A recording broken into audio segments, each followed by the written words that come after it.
Awesome. Thanks for joining, everyone. This is our monthly free open forum where we just go round robin and talk about the topic. We talk about what's working, what's not working, how things could even be better yet in this topic, and then what kind of resources can we as Catalyst, Jamie and I, provide for you. People will probably be popping in and popping out, and Jamie will take care of that. But we really do want just an open forum, open flow, open dialogue, and working on that. But as you will see, I did decorate a little bit for the holidays. Jamie's got on her antlers. I walked around my house and showed her already what I have decorated. Yes, I've already semi-decorated for the holidays. But it is a holiday, and what better yet, to support all of the holiday calories with whipped topping. So I thought, why not, right? That's usually what I do, but I won't in front of everybody. So my children, when I go over to their house, it's like, okay, Mom, we got the whipped topping, even now, and they're 30-ish, right? So it's just a big part of our tradition is whipped topping. All right, so let's just go around the room. Tori may or may not be able to join us. It sounds like she's got a lot going on, but who you are, what you do, and how long you've been in the community, the veterinary community. Oh, so I'll start. Rebecca Rose, I'm a certified veterinary technician. I'm also a certified career coach. I've been in the veterinary community for over 30 years, and it's been a long time. Right now, I am the president and founder of Catalyst, and what we focus on is melding that life and career into a healthy, sustainable opportunity within veterinary medicine. Okay, I'll shut up. Rhonda, you want to go? Okay, I'll go. Yeah. My name is Rhonda. I'm a CVPM and a CCFP. I own my own company. I'm a consultant now. I was a practice manager for a lot of years. I have a social media management company for veterinary practices. I'm also very active on Facebook, and I travel around and I speak and lecture and work with several colleagues on lots of different things. I write, I do stuff and things. We do stuff and things too. Yeah. Yep. Well, I am Jamie Davis. I'm also a CVPM. So whoop, whoop. I love having CPMs in the house because we don't have as many jump on these. So that's great. I have been in the veterinary community for 24 years. I managed for the majority of that. I just recently left my in-practice position as a practice manager to work remotely with Rebecca as her executive assistant for Catalyst. So I'm kind of the other half of the dynamic duo. Yes, dynamic. I love that. So what we do is the topic for this today is the holidays. And we know within the veterinary team, within just general industry and in life, the holidays can be stressful. Some years ago, I started having workshops for veterinary teams on just identifying stressors and relievers was what we called it. And it was even an opportunity to gather managers and help them see, oh yeah, you're right. Our teams are stressed out more. How can we navigate that? And our clients are stressed out more. So now we throw a global friggin' pandemic on top of all of that. I started telling Jamie, I said, Jamie, I'm already seeing like months ago articles talking about what kind of added stress this is going to be for the holidays because people can't visit their friends, they can't visit family members, the stresses of being unemployed because of that aspect of it, the budgeting. So Jamie and I both agreed that we just need to probably start having our conversation about the stress and holidays, and most importantly, solutions in relieving that stress earlier. So thus, here we are, the first part of November, wanting you and your team members to have some of these ideas, these platforms, opportunities So let's just talk about it. We're believers that if you just talk about it, name it to tame it, helps just put a label to it, identify a problem, and then work towards those solutions together. We're very solution oriented. So let's just talk about the way our agendas go, what's working, and you have to start there. And if people start hopping in to talk about what's not working, we go, not yet. We're focusing on what's working, and then we'll focus on what's not working. Most often people want to talk about what's not working and not recognize what is working. Okay, so what is working? We'll go round robin. I'll start first as to what's working. Hold on, I got a visitor. Come on. Nope, he's not gonna come up. So what's working? Working is, we've already gotten our Christmas cards ordered. We don't have them filled out yet, but they're ordered.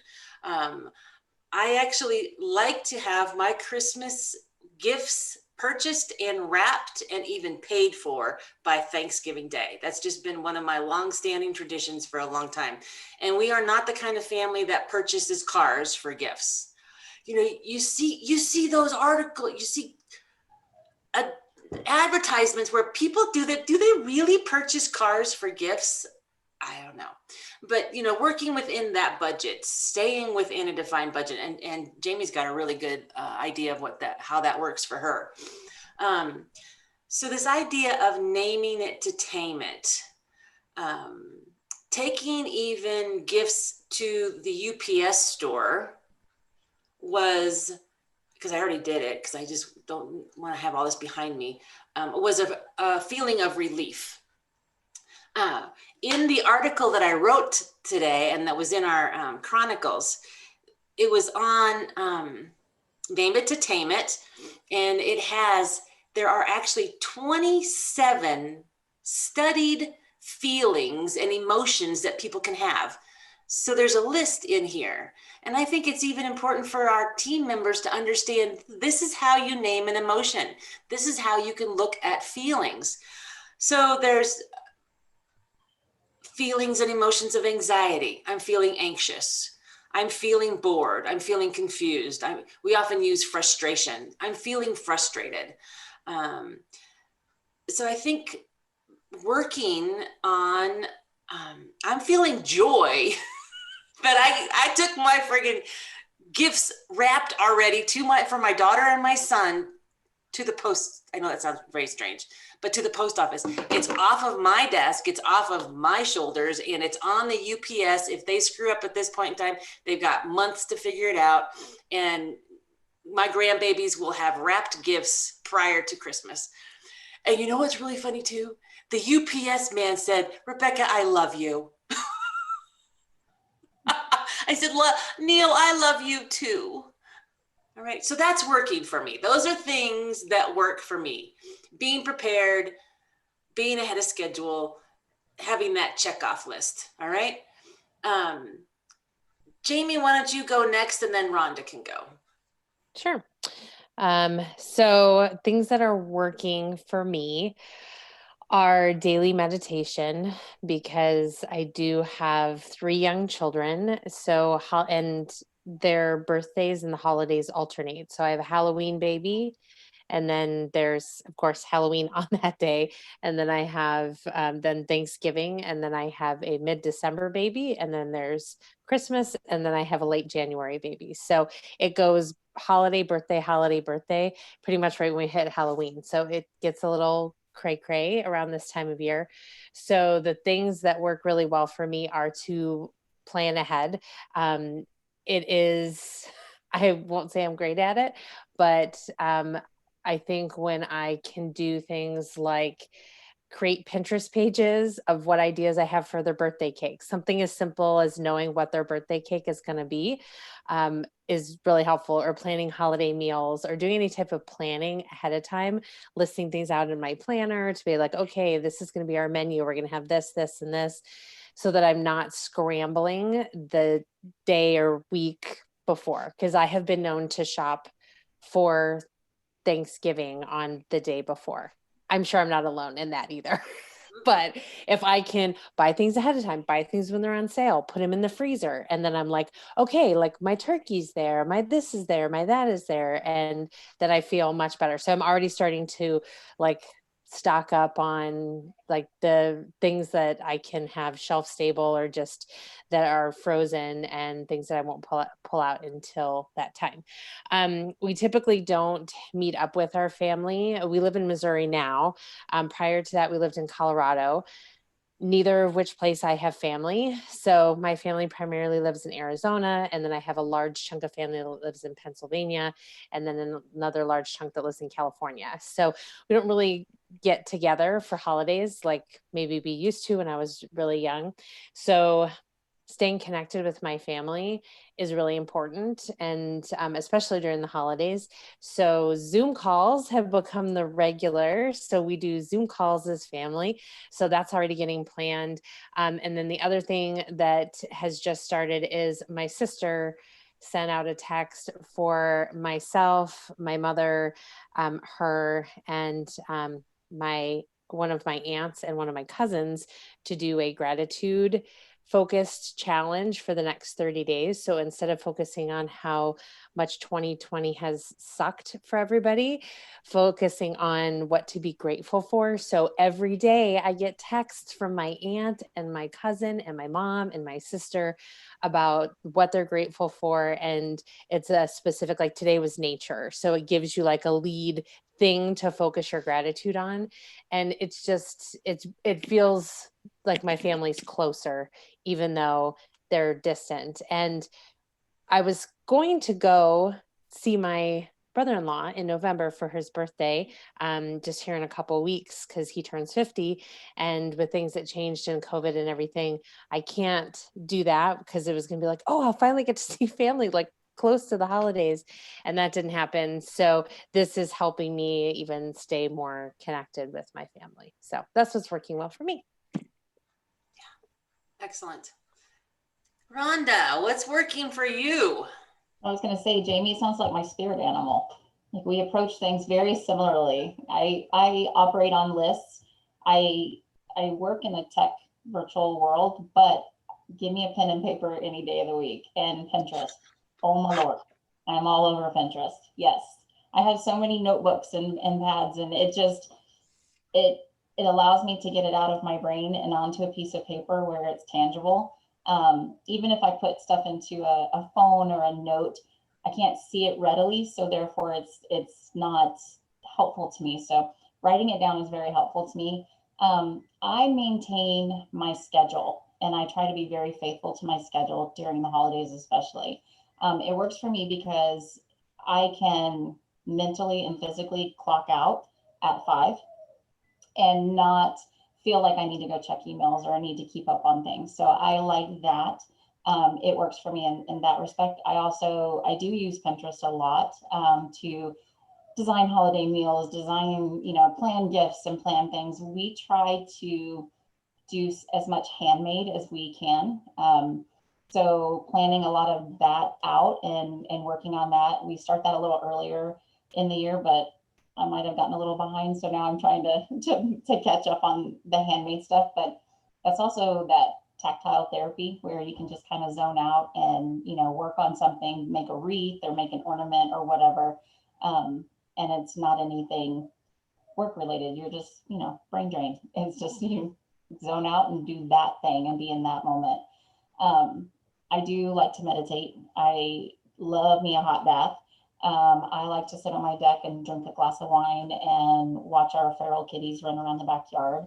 I like to garden. I try to remind myself of the things that do bring me joy and seek those out when I have feelings of, for me, my biggest feeling is overwhelm. So when I start feeling that, then I take a moment. I stop what I'm doing and I go for a walk. I play with my new puppy. I do things that I know will bring me joy. So I kind of have that little reservoir of happy things that I can pull from. Nice. And that's kind of how I balance myself. So, Tori, are you available to tell us what works for you for the holidays? Yeah. Cool. So this will be actually my first holiday season working, so that'll be fun. We'll see how that goes. But on a normal basis, I'm similar to all of you. I do work better when I plan things out.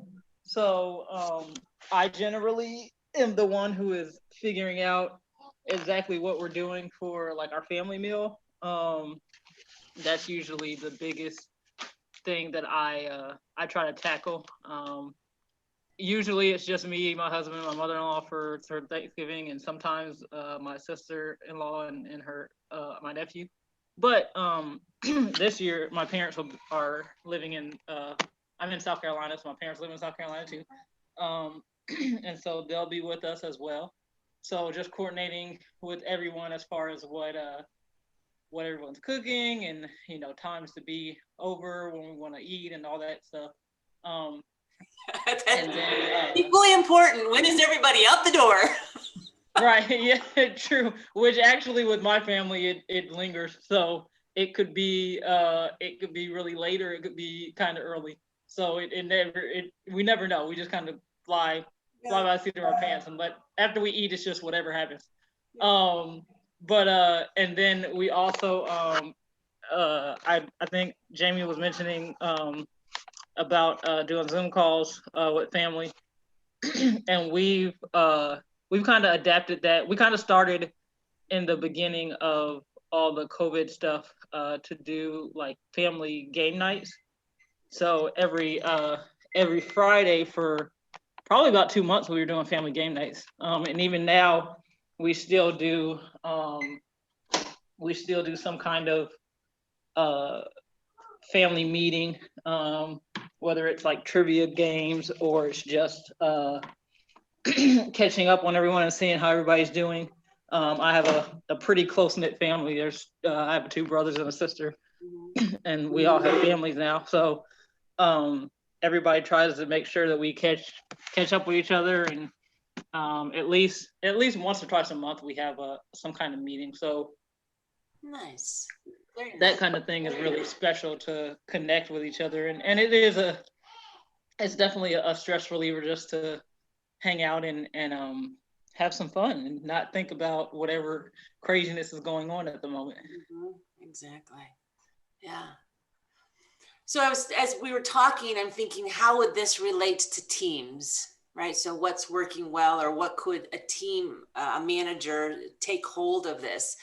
I think helping our teams prepare for the office or for the upcoming holidays, maybe even saying, like, already putting out some of the calendars, because I see not only people here on this call, but even in practices and in general, they need to have that structure.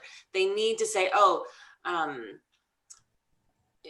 maybe we are having a team meeting on this day, and maybe we are having a gift exchange or something like that on this day, or bringing those things that are related to the holiday to a visual board somewhere to help them see and maintain that. I can recall having gift exchanges within our veterinary hospital. I think that that's a great idea. Santa, is it the Santa thing, or where you could steal gifts? I don't know that you could be stealing gifts this time around, but Secret Santa. Yes, we did that too. Santas are fantastic. But I think what we're seeing here is make it visual. Give people that opportunity to plan ahead and be able to put it into their calendars or put it onto a shared calendar within the veterinary hospital. Not, in 3 days, we're going to be doing our Secret Santa and everybody's got to come up with a $25 gift or something along those lines. It's no, let's give people a little more time to work through this. I know right now, even I don't plan on going to the grocery store over the next few weeks. So I'm going to have to create my meal planning differently in order for my husband to go to the store. My mother, who is getting close to 80, will be coming to visit in a couple of weeks. And so I really want to decrease our exposure because of my mother's age. And there's probably a lot of people having those kind of considerations too. All right. So those are a lot of things that are working. All right. what's not working? And I'll give everybody only 3 minutes. No, just kidding. But what's not working? I think probably what's always difficult around the time of the holidays, it's like, okay, well, that squirt just cost me 250 calories. And even now, this isn't so much a problem for our team members because they're racing around veterinary hospitals, but I know my caloric intake has increased and my caloric needs and burning calories have definitely decreased. So I think I'm going to have to pay even closer attention to what I call calorie budgeting through the holidays, which isn't all that fun. But I also know too, oh, Jamie has this thing, I think I saw on one of your sites, Jamie, about, not so much losing the weight, but just maintaining the weight right now through the holidays is probably going to be my focus, right? I think the other thing that doesn't always work well is when you're gathering a lot of people is the expectations of who's showing up, when are they going to be here, will they be on time, what does their energy look like within our family dynamics, and those kinds of things are out of our control, to be honest, but we have those expectations. I wrote a blog on lowering maybe our expectations for this year, and I've gotten a whole slew of different responses on that. Some people were like, Rebecca, that just sounds so demoralizing, lowering my standards for anything, but I said it's not standards, it's expectations as to what will my house look like, what are those meals going to look like. As an example, if I'm truly having to have somebody at the grocery store pick up my croutons or the stuffing or whatever it is that I'm used to using, and it's not the brand I want, I'm not going to go into a meltdown, as one example, right? I'm not going to, it's not the hill I'm going to die on today, so to speak, right? So, it's reminding me of that movie, The Christmas with the Cranks, where she has to get that specific ham. And there's a whole scene about going, and it's like the last ham in the store. And as soon as you said that, that's all I could picture is like that crazy state that people get into when it's like, I can't get the exact thing that is like our tradition has to be this particular like brand. yeah. Something. Oh my gosh. But that's so true. We do that. Yeah. So those are the kind of expectations I'm saying, let's lower. Let's drop that stress level and let's not make that an issue or a challenge right now. Yeah. So those are a couple of things that I think are not working. My husband's really chill, so that's not a big deal. He doesn't really care what's going on. Just let me know what time I have to be there, and I'll be ready for it, kind of thing. So you guys tell me what's not working. We'll go back around the house the same way. So Jamie, what not working? Definitely the weight gain is not working for me because I've already had weight gain from the move and everything like that and rolling into the holiday season.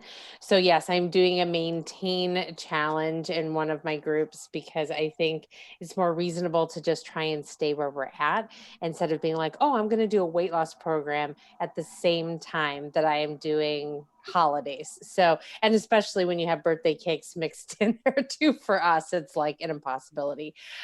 So that's one of the things that I don't think is working for me is the weight gain. So I've tried to do something to combat that. I think the other thing that does not work for me is getting off routine. So it's, I think, hard with the holidays because there are so many different things that we do during the holidays that we don't normally do. There's more shopping, there's more cooking, there's more decorating, there's more activities, and I mean, this year, maybe not as many as there's been in years past, but I live in a small rural community, so we don't have as many stay-at-home restrictions. I mean, we really have none. But it's, we're still cautious, but it's just, I think that go when it starts to interrupt my routine that does not work well for me. I thrive with routine, and just like Rhonda said, lists and routine. Like I have my set schedule. So, but I do have to be flexible as well, because when I get all up in a tizzy, when my routine gets interrupted, that doesn't work well for me either. So I have to kind of recognize that it's like, it's okay if it doesn't go exactly to plan today. Tomorrow is a new day.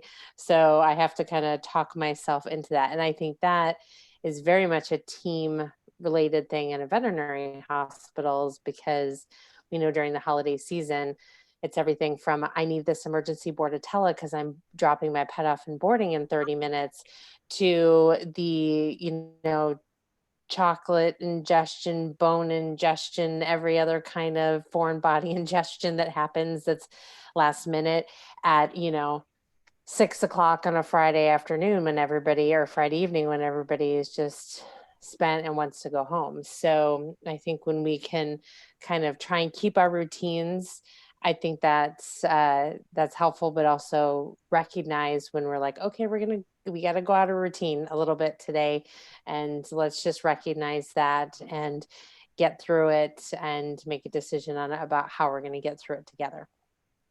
I love that, the emergency bordetella. I mean, I totally. Every single year. It blows me away, but at the same time, I could totally see myself like forgetting about it and then being like, oh crap, I need to do this. And I got to call every vet in town to try and get this done. So I can sympathize that, or what is it? Empathize. I can empathize that, they're having that issue, but at the same time, I'm like, come on, people, like, but above all, don't chew out my staff because you can't get in before you have to go drop your pet off at boarding, and you're going to miss your plane, and it's all our fault because we're not squeezing you in to get the bordetella. But I could see a proactive piece in that maybe, and I know depending on how stretched your veterinary teams are, but querying who does boarding, maybe there's something in your software that says, okay, well, let's right now reach out to them, knowing that they are those clients that board, saying, as a kind gesture to you, we want to help you have a nice, less stressful holiday season. Yes. Bringing your dog right now for that bordetella and just have it over with as a proactive. I think that's when we start ramping up the things like, hey, your pet's past due on vaccinations. Are they scheduled for boarding this holiday season? Let's get them in so that they can get up to date before, you have to drop them off at boarding. So I think, yes, it does provide an opportunity for sure. And that falls into as many things as we can plan out in advance to make things smoother, especially when you're right on top of that holiday time. That definitely works better than doing the last minute thing. So the last minute thing does not work for me. It does not work for veterinary teams either, but it is, I think, something that we all fall to every now and again. So I'm just always trying to think proactively. Yeah, good. All right, Rhonda, what's not working? For me professionally, all the events that seem to get packed in our industry in the last 3 months of the year, CE events, people wanting articles, travel, that kind of thing. Travel now, not so much, but it's for whatever reason, we really want to pack in as much as we can on ourselves and in the industry these last 3 months. And I know that relates to teams as well, because they're feeling that stress. Maybe they need to get CE, and so they've got to go find something. They've got to work around their schedule. So that being asked to do things and feeling compelled to say yes, that doesn't work for me all the time. I want to be agreeable and I want to do those things. They sound interesting and fun to me, but that doesn't necessarily mean that time management is on my side. But that you have to go to all of it, right? Prioritizing what really does work for you. Right. So that I struggled with when I was managing practices, is that same thing, was the time management of the the things that we need to do within the practice, also things we need to do outside of the practice, but for the practice, helping the teams do all that because they've got all of their family commitments and all of their various things. You know, mom and dad are coming into town and they can only come in on this weekend. Can I have this weekend off? No, it's a big boarding weekend. You know, all of those conflicts that start to occur. And for every manager on the planet, I know you start cringing at the, can I have Thanksgiving off? Can I have Christmas off? And all 30 of your staff members have asked that same question that day. So kind of dealing with the influx of commitment, I guess is how I would describe that, because everyone is feeling it. Everyone's feeling the stress. Everyone feels, I'm not going to say entitled, but they feel like they've earned it and they deserve it. Not in a negative way, but in a good way. Like, you know, I deserve this. I want to spend time with my family. I want to have this day off. I've worked the other 10 Christmases. I deserve this one. So the manager that has to say no now has to fall out emotionally of the team member that was disappointed. So feeling that, dealing with that, coping with that, I know is very stressful and strenuous, and it causes a ton of angst and pre-angst because it hasn't even happened yet, but we know it's coming. Yeah. So it's that anticipation of negativity that I think is stressful. The other thing that doesn't work for me is procrastination. I would love to procrastinate, but with everything that the additional commitments, I have to feel like I'm constantly working towards these deadlines and towards these things to get them done. If I don't, I get very overwhelmed and I get very burdened and buried by things. So I get tired. So I have the tendency to want to procrastinate because I'm tired. I'm just not feeling it. Maybe I'm not feeling creative. Maybe I'm not feeling like, you know, I've got to write this article and I can't think of even one word to put down on the piece of paper. So, you know, things like that. And I know that, you know, when we're asking team members, hey, let's help plan the holiday party. Well, no, I hate holidays. I don't want to do it. I'm not feeling it in this moment, you know, that kind of thing. So procrastinating and getting that conversation going earlier, like Rebecca said, helps invigorate, and you've got a better chance of catching them on a higher note than after they've already been kind of beat down over a period of time over these holidays. So those two things don't work for me. I got to watch those for me. Yep. I like it. Thanks for sharing. Mm-hmm. All right, Tori, can you tell us what's not working for you and your family? I'm gonna try, but my daughter's not cooperating very well. That's fine. So what's not working, similar to Jamie again, with like I like to plan, and sometimes I get really off if my plans don't go the right way. So and especially with kids, it's hard. But mine are both young. My oldest daughter's 2.5. So and then my son's 9 months. So wanting to try to work around their schedule. You know, the other day we tried to go somewhere and my daughter refused to get out the crib. So it's something like that where I'm like, okay, well, I know we got to go, but I also don't want to blow up on her.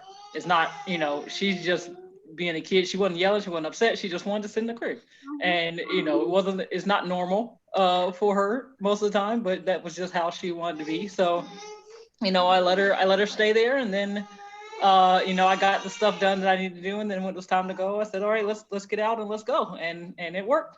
And so just trying to be flexible and make sure that I'm able to do what I have to do, but also, you know, the whole goal of me working at home and being at home was to be able to be there for my kids. So I also have to remember that when I'm working too, is making sure that, okay, I want to work.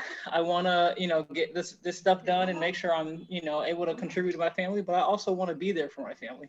And so making sure to take time to carve out that time, which I know is going to be harder than I expect. I'm already finding it harder to expect. And then with the holidays, it's going to be just a different added pressure. So just the learning to work with the flexibility is going to be something that I think usually, I mean, I know, especially in the veterinary world, sometimes we're used to a routine a lot of time, and we want to try to, but we also are used to chaos too. So, it's finding that balance and figuring out, okay, what do I do? How do I work with this? Where do I go? And trying to be proactive as much as possible, but also trying to be flexible as much as possible too. The advice I gave my children, so I have two children, a son and a daughter, when they started having babies, I said, you become 100% more organized, right? Where's the baby bag? Do I have everything in the baby bag? And then 200% more flexible. It's because the baby don't want to go. So now what? Right? So 100% more organized and 200% more flexible. Yeah. It's rigid flexibility. It's a great morphing and flexing. That's what we always talk about. But one of the things that came up, two things that came up when we were giving workshops with managers and team members, talking about what's not working, is knowing too that our clients are having all of this added stress as well. So we've been coaching our teams through, your clients are also going through a global pandemic, and they too have all of the uncertainty in their world. So now we have these two colliding, essential care provider uncertainties with clients that have uncertainties, and bringing them into curbside or newly created protocols and policies. And now think we've got team members with the holidays and a global pandemic, and now we have clients with the holidays and that emergency bordetella. Right? So even helping our team members possibly look at this experience at a more, we're going to get through it, there's a light at the end of the tunnel. Jamie and I always talk about having holiday hangover workshops, right? Saying you guys did make it, celebrate that you made it, and now you're looking at 2021. But letting our clients and our teams see this in some way. And I'm not all for those signs that says, if you're a client that comes in here and wants to be nasty, rude, obnoxious, yell at us as a team, we're not going to serve you. I understand that. But maybe what that sign might look at is, we're here and embrace cheerful, timely, make it that positive. This is who we want to serve. We want clients that are proactive ourselves. We want those. So it's a bit of a reframe, but maybe that thing could say, welcome to the holidays. Are your boarding animals vaccinated? Do not feed turkey bones. Maybe a more proactive, cheerful approach to client education right now. I don't know, maybe those Facebook pages or something along those lines in that proactive piece. Yeah, I just got to plug our dear friends at Nationwide Pet Insurance have amazing resources to educate on those different types of holiday things with, related to pets. And yeah, so many things that, and just that proactive approach. And I think just a pure educational approach, and sometimes from a team education approach, because I think newer team members, or sometimes people just forget, like, oh yeah, I've got to be up on, like, what is my apomorphine doses, and what is this, like all these things that we can have a smoother time during those potential emergencies, or hopefully the ultimate goal, reduce those emergencies by educating both our teams and our clients about those disasters. So I just want to give Nationwide, who has not sponsored this event or anything, but they're dear friends of ours, and they are a great partner to have in educating teams. So I just wanted to say that Nationwide has great resources around that. That's a good one. When I was doing research around the stressors of holidays, whether perceived or there you see the increase when you do a query, there are more euthanasias at this point in time. So letting our team members understand that, and maybe being that practice manager that sees, oh my goodness, this is what this looks like for us. This is what it's looked like in the past. And how can we help our team members through this season? What I did learn in that research, and the reason why some of this occurs, which might not happen as much now that I think about it this year because of there's more social distancing. But in the past, what happens is a family has an elderly pet or an ill-diseased pet, and they're looking at it through the eyes of who's going to be walking in the door, and maybe their aunt and uncle are not going to appreciate the fact that their dog is in this state. So that's one reason why they will opt to euthanize. There's others also too saying, well, we want to end this pain and suffering of this pet now, and this is also a really good time for us to get a new puppy or kitten.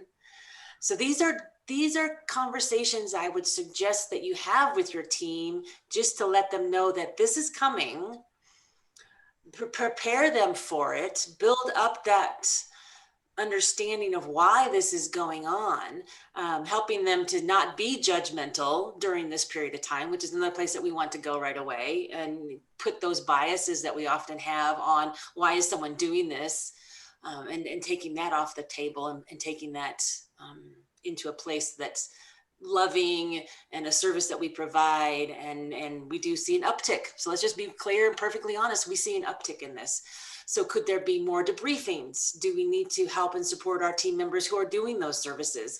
Do we need to help and support the clients or the receptionists that are also having those conversations on the phone?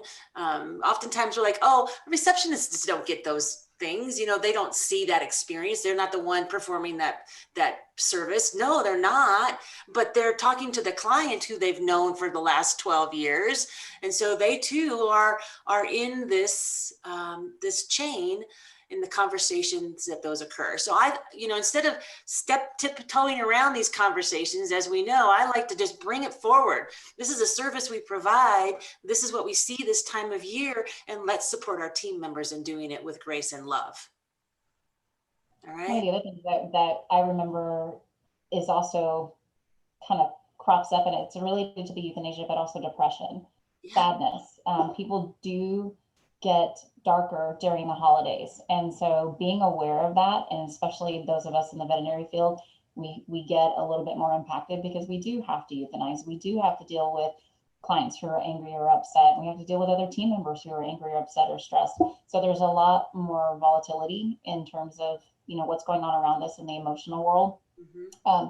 So depression, suicide, things like that, where it just kind of amps up. So again, having that conversation and asking those questions. How are you feeling? How are you coping?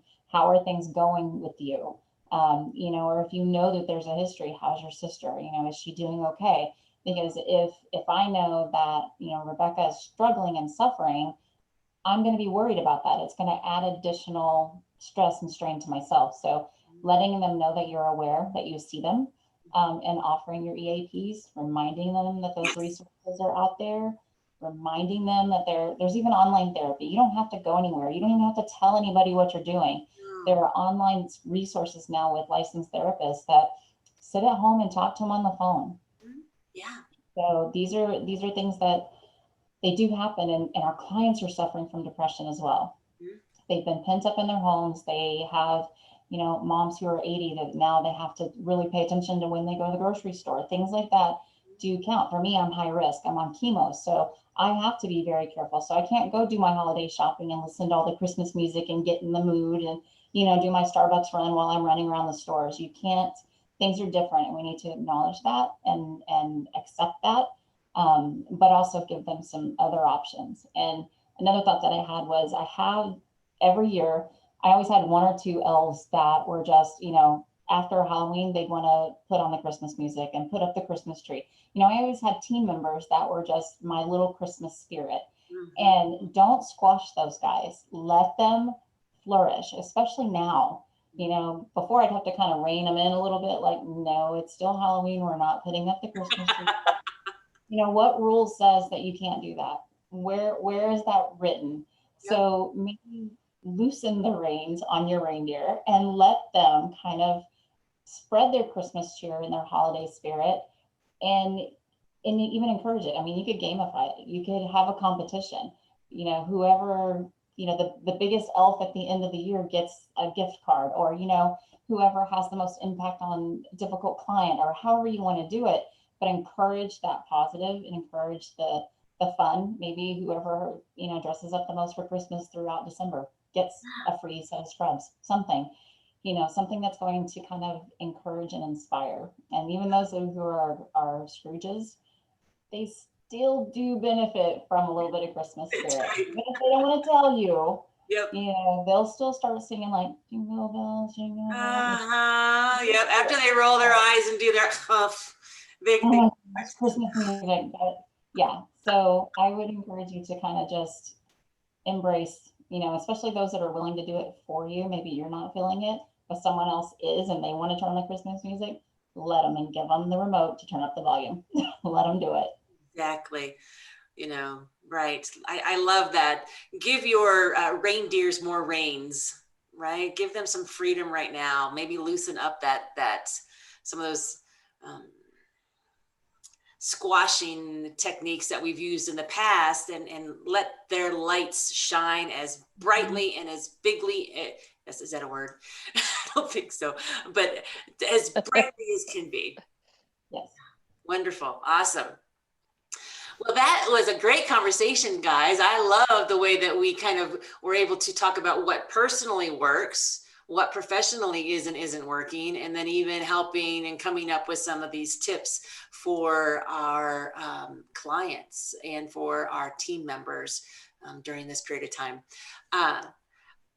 I would like to, if you guys don't mind, in the past, we've only kind of sent this out to the people that register, but if you give me the okay here, I would like to record this and place it on our Living Well so that everybody can have access to this.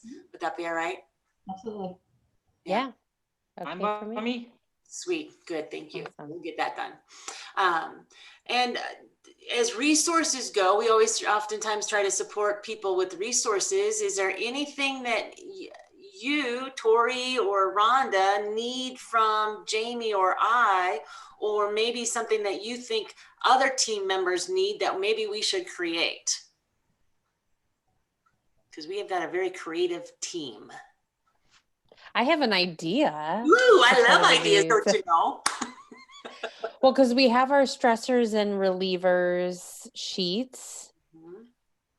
Maybe creating like a holiday inspired one that is a little bit more catered to the typical holiday stressors, or maybe even some atypical holiday stressors that people might not recognize as a stressor.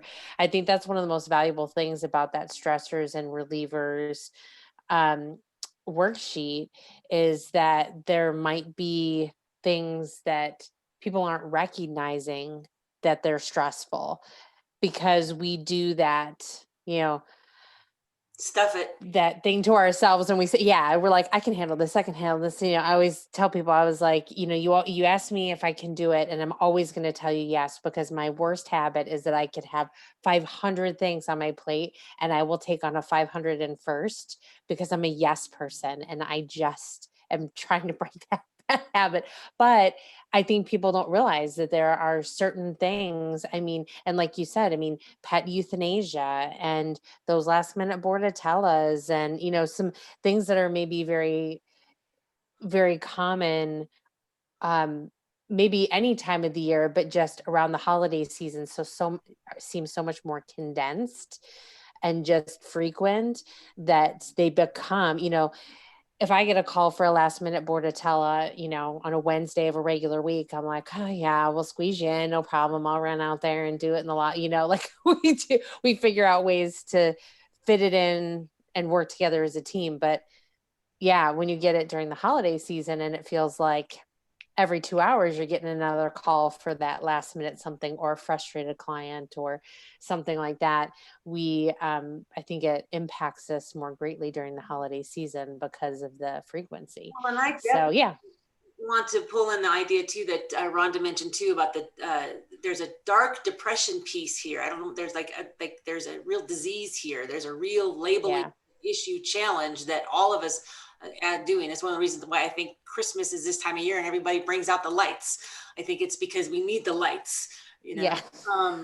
We need something to, we need the fa la la la la's and all the stuff to try and make us happy, because there is a lot that can bring you down. I love that idea, but I'm really good at delegating. I know. That's why I kind of suggested it, because I'm like, that sounds like fun. I kind of would like to put that together. But I could even see us like putting a piece on there of, referring people to, their EAPs and, utilizing those resources. Well, and what I would like so to suggest, if she's willing, because she's our CCFP over here in the corner. You mean this lady down here? I know, like, I can't tell what people's screens are like, but I'm just going to do this because she's in one of those. Coming up with this idea and making it the holiday stressor and reliever. I see it an 8x10, something that they could print out, not to use an exorbitant amount of ink kind of thing. But I love that idea. I love it. Yeah. Another thing that you guys could do as a resource for managers is an end of the year checklist. Just, we all mentioned this and things that we've got COVID, we've got all these things, and we still have to do our end of the year stuff. We have to finalize our inventory counts. We have so many things that we've now compiled and compressed and made them, they're more complicated than they've ever been. So, creating a list or a generic one, you couldn't get specific, of course, because everyone's different, but the big highlights of an end of the year checklist would be very helpful, I think, for people. I like it.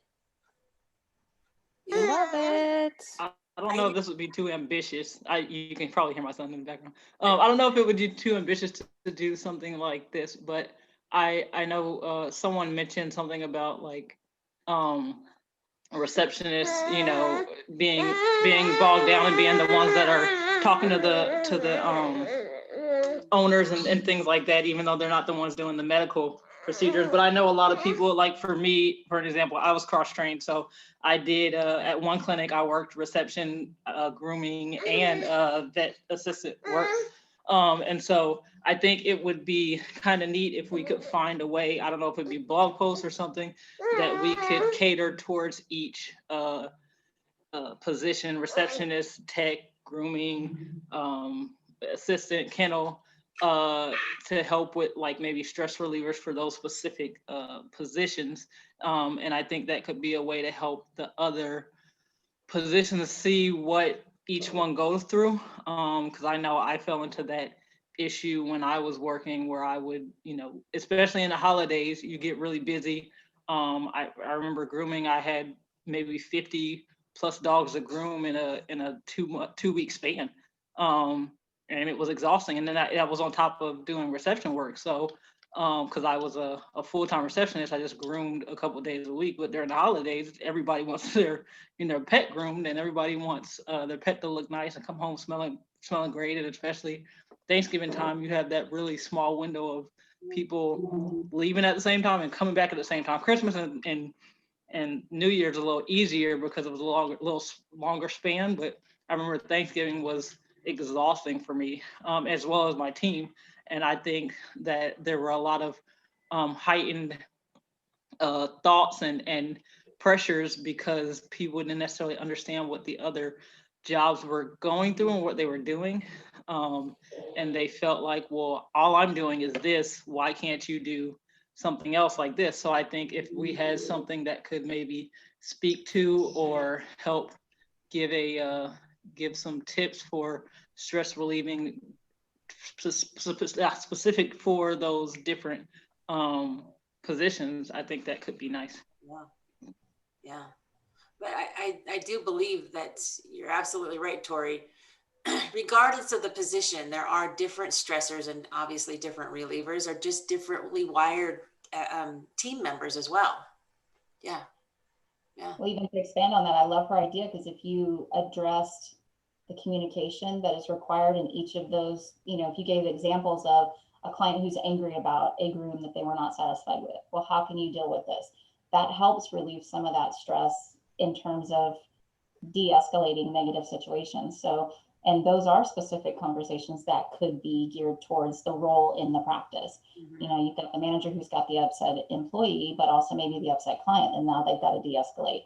Or you've got the receptionist who's getting chewed on because they're not moving fast enough with the curbside stuff. Or, you know, there are team role specific communication pitfalls that if those were, you know, role play scenarios were offered or scripts were offered to them, maybe that would help kind of prevent some of the negativity that happens. I could see this as a blog possibly. Yeah. Yeah. Yeah. That was exactly what I was thinking. So I think Jamie is typing. She's kind of got that typing face that I am, because I'm typing down notes for these different things. I'm like, oh, I like this idea. I'm creating pages in my my OneNote program. That's where I like write down stuff. So yeah, I have like list upon layered list. And I just was creating those pages because I love the end of the year checklist. Because, you know, Rhonda and I checklists were totally on the same page. I love checklists. And I think most managers do thrive with a checklist. So that is, I would have loved to have that when I was in practice and been like, okay, you know, end of the year, what do I got to get done? Let me start thinking about it now. Yeah. And then the stressors and relievers, kind of like the holiday edition of that, because that's, I think, the most important thing. I mean, what we've said through this, the most important thing is that we talk about it and we name it with our teams. Like, okay, what things are stressing us out, so that we can find ways on how to tame that. So, All right, so I'll work on the blog, and then Rhonda and Jamie. So Tori's my new editor. So that Tori, you've just been nominated. Sounds good. I'm all for it. And Jamie and Rhonda are all over the stressors and relievers piece. Yes. I may already have a year end thing. Rhonda, do you already have a year end? I do. I wrote a blog post a couple of years ago about the end of year checklist, so I can certainly send that and we can look at it. And you know, it needs to be updated because it's about 3 years old, but yeah, the principle's the same. All right. So Awesome. Jamie, what I see here is a guest blogger. yes. See how this works, you guys? You didn't know. They're never gonna go up again, ever. They're never gonna. Oh, All right, Right. I'm going to stop the recording. Thanks so much for allowing me to record this and send this off. Bear with me a second.